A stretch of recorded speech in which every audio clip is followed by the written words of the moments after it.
new update is coming to the Call of Dragons, which is always exciting because we will know what's coming ahead towards our game and we will be more prepared, right? Of course, we are going to check out together what kind of new update we are going to see, and it's the patch notes of the soccer summer, right? Of course, I know it's not soccer, it's football, but unfortunately the wording is soccer, so what can we do? So let's not waste too much time and let's understand what kind of new things will come to the game. So the first one, Soccer Summer Event Series. So we're gonna get some avatar frame, nameplate, moment of victory. Basically, this is generally about every single update. It will be like 5 to 6 days event where you're gonna get some lot of legendary hero tokens, some legendary decoration chests, and so on. Pretty nice events generally, because you can get quite a lot of amount of legendary hero tokens, which I believe till this day is the one of the best rewards which you can actually get from the event series. Super Striker event, it's another new event, and let's go and let's check out new Legacy of Agoru cross server event. Cross server event is really interesting. Let's check out what kind of event this will be. After the update, this event will be rolled out for testing in a number of pre-war servers. Two realms are matched together as opponents. Preparation phase, which will be 5 days. Two realms go head to head in a 5-day contest, completing quests with a different theme each day to obtain lights of blessings and battle for supremacy in daily and overall rankings. The winners are the attackers, while the losers are the defenders. Basically, some quests which we're gonna complete and get these blessings. Battle phase, 4.5 hours after both sides decide on a time slot. The attackers will enter the region of Agoru in the defender's home realm to do the battle. This actually looks really fun. Battle objectives: Sacred Ruins. 3 Sacred Ruins of different colors will appear in the event area. When the attackers destroy Sacred Ruins or the defenders manage to protect them until the end of the battle, they will receive realm rewards. If the attackers manage to destroy all 3 Sacred Ruins, they will also receive special nicknames as rewards.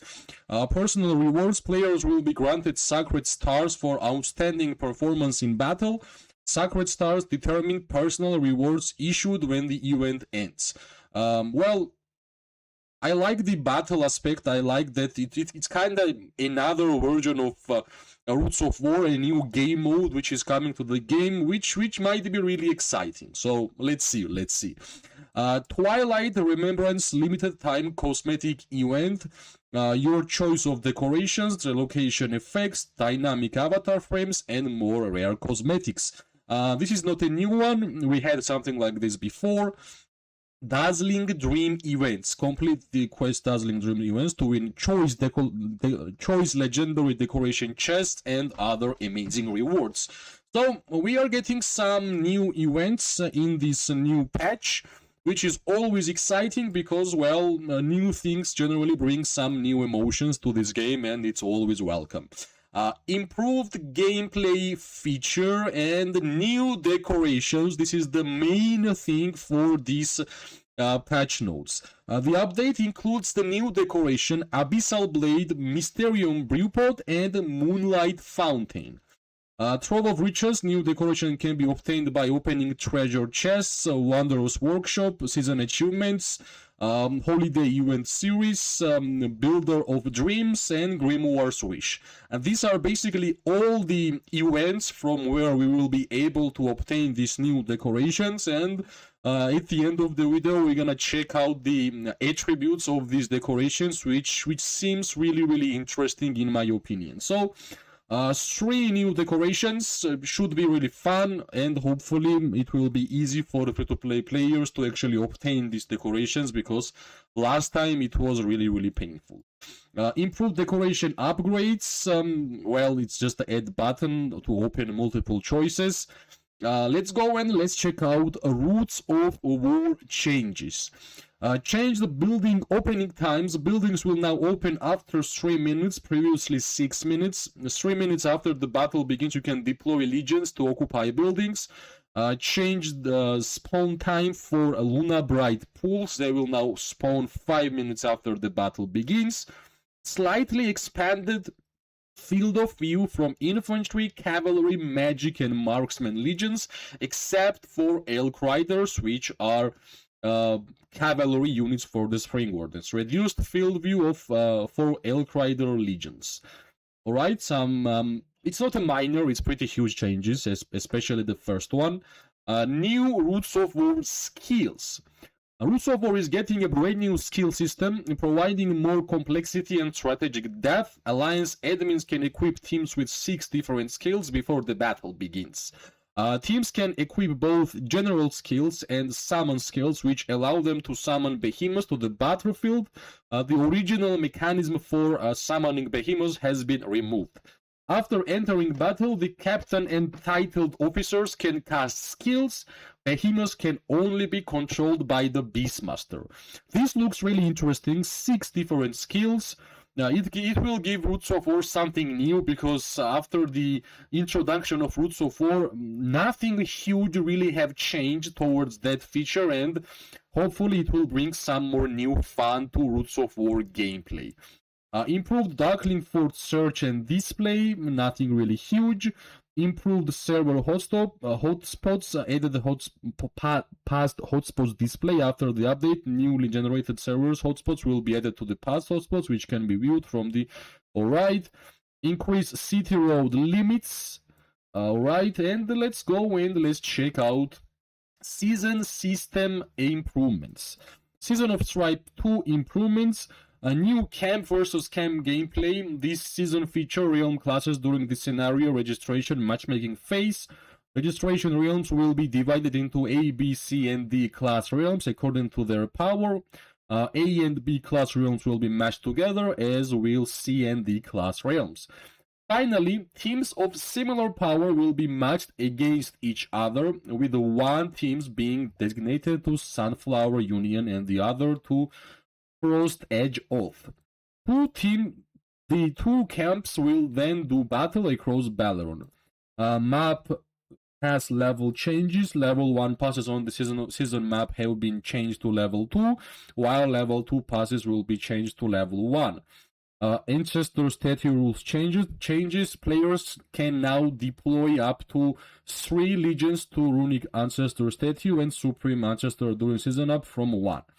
Season timing changes. Season duration has been changed from 42 days to 38.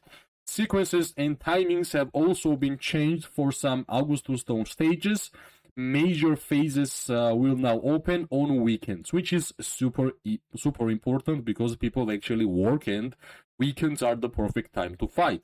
Registration time changes following the update. The registration period will begin 1 day after previous season summary. Brink of War time changes, 4 days, previously 6, which is huge. Titan's Legacy 45 days, and previous was 15. What can I say? I actually prefer camp versus camp gameplay. I also like that timings where we are on the home kingdom is reduced. Even Brink of War will be reduced, which means that faster and faster we are going to get to a new KVKs, which means new fights, new opponents, and a new fun PvP gameplay, which we have the best one in this game. New Glory Star allocation feature. The Glory Star Covenant feature will be available in non-camp based Season of Stripe beginning after the update. The High King of Realms that rank first in Brink of War will become governors of each affiliated region. In the 5-day leading up to the start of the Season of Stripe, governors can establish Glory Star Covenants with governors in other regions.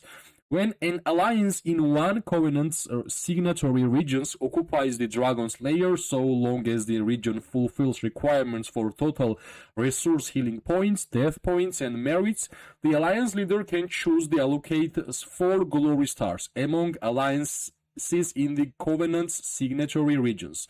Alliance will receive their glory stars during the season of summary.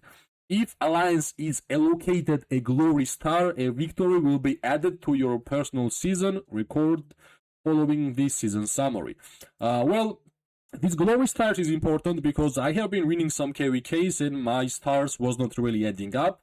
I guess after this update we're gonna add some personal achievements by the stars, and let's see how well it will land. It's all about alliance leaders and officers and governance. So glory rating rule changes. After season summary, glory rating score tracking will cease. Unclaimed rewards will be sent to you via mail following the update. These changes will be applied to all seasons and currently in the progress. Token exchange store changes. Add blueprint scrappage. When a legendary decoration has been upgraded to level 9, any surplus blueprints can be scrapped at the token exchange store when the season ends. This is nice. Added the mana items, you can now purchase large amount of mana items in token exchange, which is super good. Mana is one of the most important currency in Call of Dragons if you are fighter and if you like to heal your troops. So I like this update. Token exchange store changes is really important. New artifacts in SOS Season Compendium. Forgotten Shield, Doom's Bracelets will be added to the Compendium, which is nice. Alliance system improvements. When checking responses to a readiness checks on the Alliance decree page, you can now sort responses by agreed, declined, or unconfirmed. Improved Alliance leave notification, that's not important. Let's check out combat experience improvements. A new strategy planning tool. The strategy planning tool is now available for alliances, allowing you to quickly share strategic plans with your alliance and reducing the burden on admins and commanders.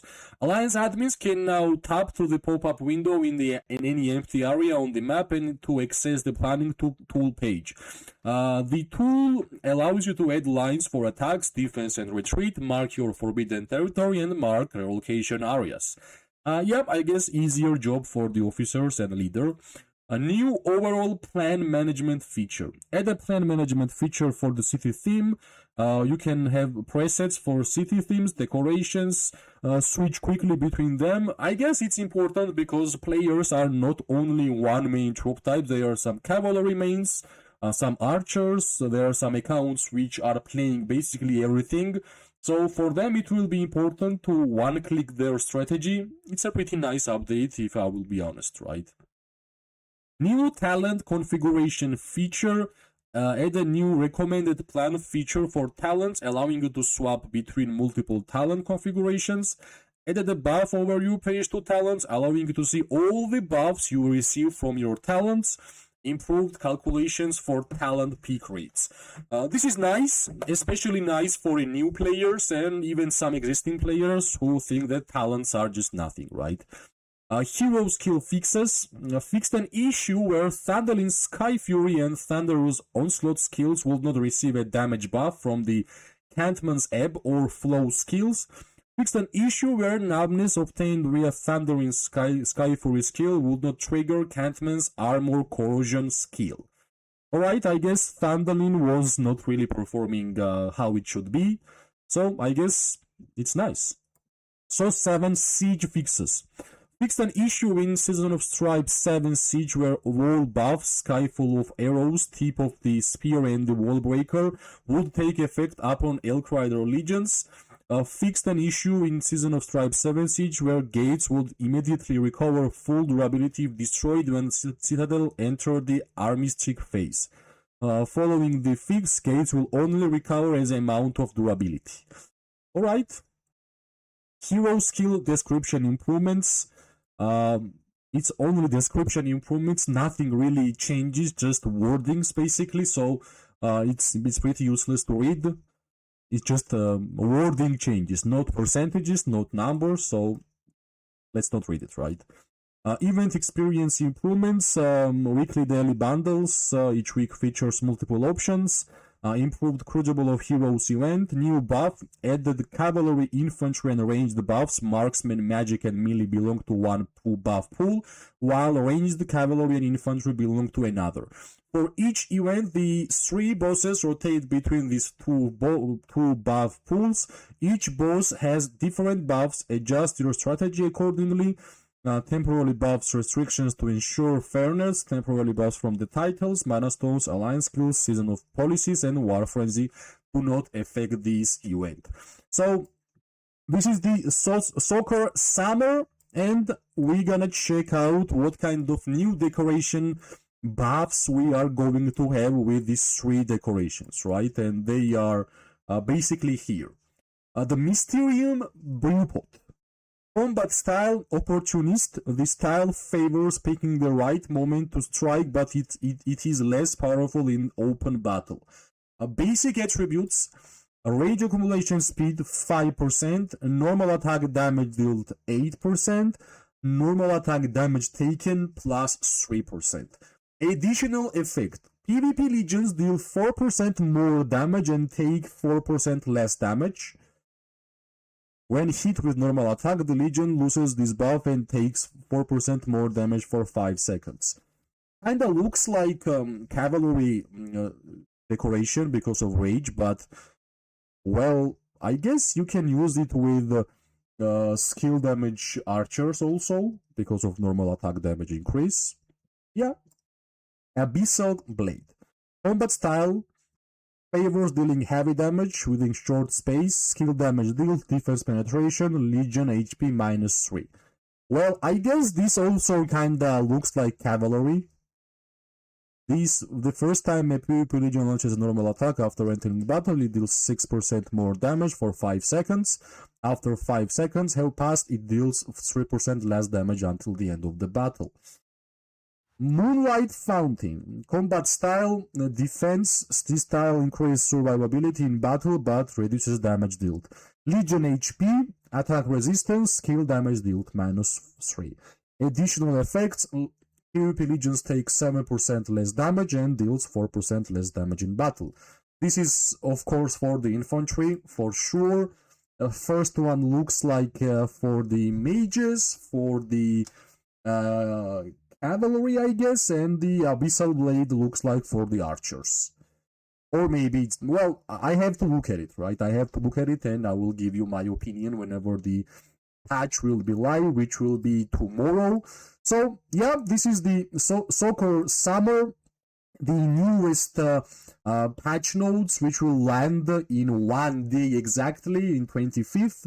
So yeah, as always, tell me what do you think about the patch notes, and as always, if you like the video, press like, subscribe, share. It always gives me more and more motivation to make more content for this game. I wish everybody an amazing day, morning and night. We are going to see each other really, really soon. Bye bye and good luck.